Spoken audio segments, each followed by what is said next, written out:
নির্বাচন পেছানোর হেলাফেলা চলবে না বলে মন্তব্য করেছেন আমির খসরু। মানবিক করিডোর দিলে পুরো এলাকা অস্থিতিশীল হয়ে পড়বে বলে মন্তব্য করেছেন মান্না। হাসিনার মতো চাঁদাবাজের পতনও সম্ভব করে দেখাবো, হুঁশিয়ারি সার্জিসের। ভোট গণতন্ত্র প্রতিষ্ঠার কোনো সিদ্ধান্ত নেয়নি অন্তর্বর্তী সরকার। শাহবাগীদের বিচার করতে হবে বলে মন্তব্য করেছেন হেফাজতে ইসলাম। এতক্ষণ শুনছিলেন সংবাদ শিরোনাম, এবারে বিস্তারিত।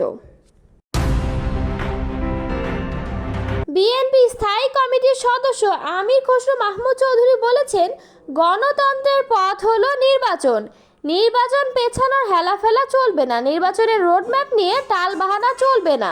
সংস্কারে যদি ঐক্যমত না হয়ে থাকে, কান খুলে শুনে রাখুন, সেই সংস্কার বাংলাদেশের জনগণ মানবে না। আপনারা সংস্কার করার কে?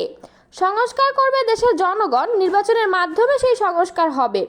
বুধবার 28 মে বিকেলে রাজধানীর নয়াপল্টনে বিএনপির কেন্দ্রীয় কার্যালয়ের সামনে এক তারুণ্যের সমাবেশে তিনি এসব কথা বলেন। বিএনপির 3 অঙ্গ ও সহযোগী সংগঠন জাতীয়তাবাদী যুব দল, স্বেচ্ছাসেবক দল ও ছাত্র দলের উদ্যোগে ঢাকায় এই কর্মসূচির আয়োজন করা হয়।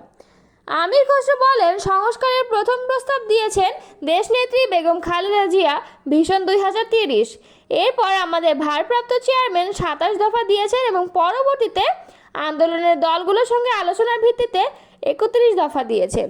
জাতীয়তাবাদী যুব দলের সভাপতি মোনায়েম মুন্নার সভাপতিত্বে ও স্বেচ্ছাসেবক দলের সাধারণ সম্পাদক রাজীব আহসান এবং ছাত্র দলের সাধারণ সম্পাদক নাসির উদ্দিন নাসিরের সঞ্চালনায় মহাসমাবেশে বক্তব্য দেন বিএনপি স্থায়ী কমিটির সদস্য গয়েশ্বরচন্দ্র রায় এবং আমির খসরু মাহমুদ চৌধুরী।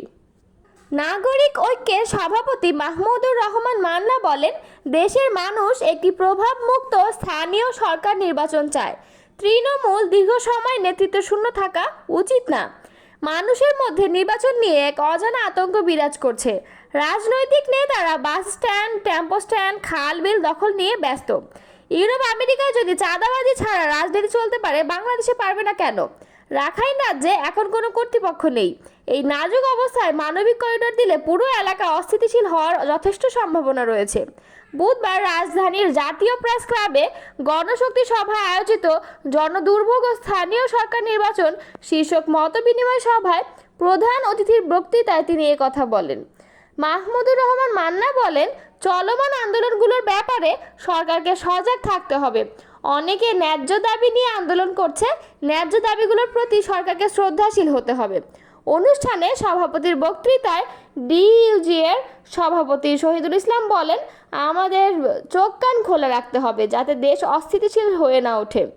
আমরা এখন মুক্ত পরিবেশ পেয়ে অতীত ভুলে গেছি। যারা হাজার হাজার মামলায় জড়িত ছিলেন তারা এখন মুক্ত বিহঙ্গে ঘুরে বেড়াচ্ছেন। তারা এখন অস্থির আচরণ করছেন। তাদের আমি অতীত স্মরণ করিয়ে দিতে চাই। সভায় বক্তৃতা করেন বাংলাদেশ সুপ্রিম কোর্টের আপিল বিভাগের আইনজীবী অ্যাডভোকেট আকবর হোসেন, নাগরিক নারী ঐক্যের সাধারণ সম্পাদক ফেরদৌসী আক্তার এবং ডক্টর হুমায়ুন কবির বিশিষ্ট গবেষক কর্মী শারমিন সুলতানা চৈতি। ঢাকার শাহবাগে গণজাগরণ মঞ্চের আন্দোলনকারীদের শাহবাগী হিসেবে অভিহিত করে তাদের বিচার চেয়েছেন হেফাজতে ইসলামের যুগ্ম মহাসচিব আজিজুল হক ইসলামাবাদী। তাদের শাপলা গণহত্যার সমর্থক হিসাবে উল্লেখ করেছেন হেফাজতের এই নেতা।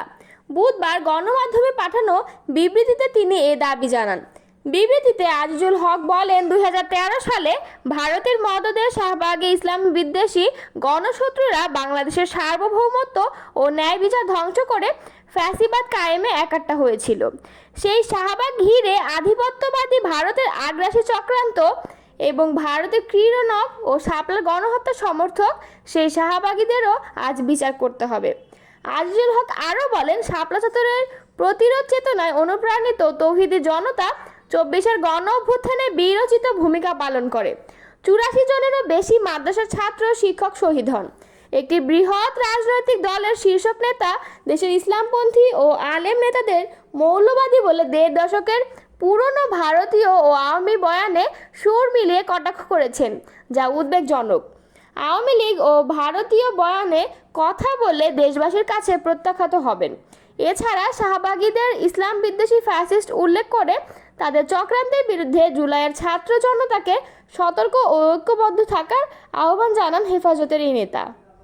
বিএনপি স্থায়ী কমিটির সদস্য ডক্টর খন্দকার মোশাররফ হোসেন বলেছেন, আমরা অন্তর্বর্তী সরকারকে সমর্থন ও সাহস দিয়ে প্রত্যাশা করেছি তারা অতি দ্রুত মানুষের ভোটের অধিকার ফিরিয়ে দেবে, কিন্তু 10 মাসেও নির্বাচনের সুনির্দিষ্ট দিনক্ষণ ঘোষণা করা হয়নি। জনগণের অধিকারের মধ্যে সবচেয়ে গুরুত্বপূর্ণ হচ্ছে ভোটের অধিকার, কিন্তু ভোট এবং গণতন্ত্র পুনঃপ্রতিষ্ঠার মতো কোনো সিদ্ধান্ত এখন পর্যন্ত নেয়নি এই সরকার।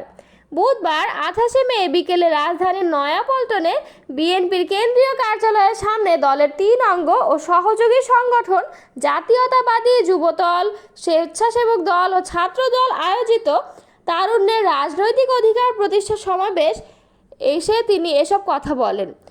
খন্দকার মোশাররফ হোসেন বলেন, বাংলাদেশের ভবিষ্যৎ যারা নির্ধারণ করবে তারাই আজকের তরুণ প্রজন্ম। আর এই বিষয়টি জানান দেওয়ার উদ্যোগ নিয়েছে বিএনপির ভারপ্রাপ্ত চেয়ারম্যান তারেক রহমান। শহীদ প্রেসিডেন্ট জিয়াউর রহমানের প্রথম ছাত্র দল যুবদলকে প্রতিষ্ঠা করেন। একইভাবে তার সুযোগ্য পুত্র তারেক রহমান তরুণ সমাজকে ঐক্যবদ্ধ করার উদ্যোগ নিয়েছেন। তিনি বলেন, দীর্ঘদিন ফ্যাসিস্ট সরকারের আমলে আমাদের কী ধরনের নির্যাতনের শিকার হতে হয়েছে আপনারা তা জানেন। মিথ্যা মামলায় খালেদা জিয়াকে কারাভোগ করতে হয়েছে, তারেক রহমানকেও বানোয়াট মামলায় সাজা দেওয়া হয়েছিল। তিনি আরও বলেন, বেগম খালেদা জিয়া ভীষণ 2023 ঘোষণা করেছেন এবং তারেক রহমান প্রথমে 27 দফার সংস্কার প্রস্তাব দিয়েছিলেন, পরবর্তীতে যা 31 দফায় রূপ নেয়। অর্থাৎ আমরা সংস্কার নিয়ে সবসময় চিন্তা করেছি, কিন্তু সব সংস্কার এক কথায় করা যাবে না।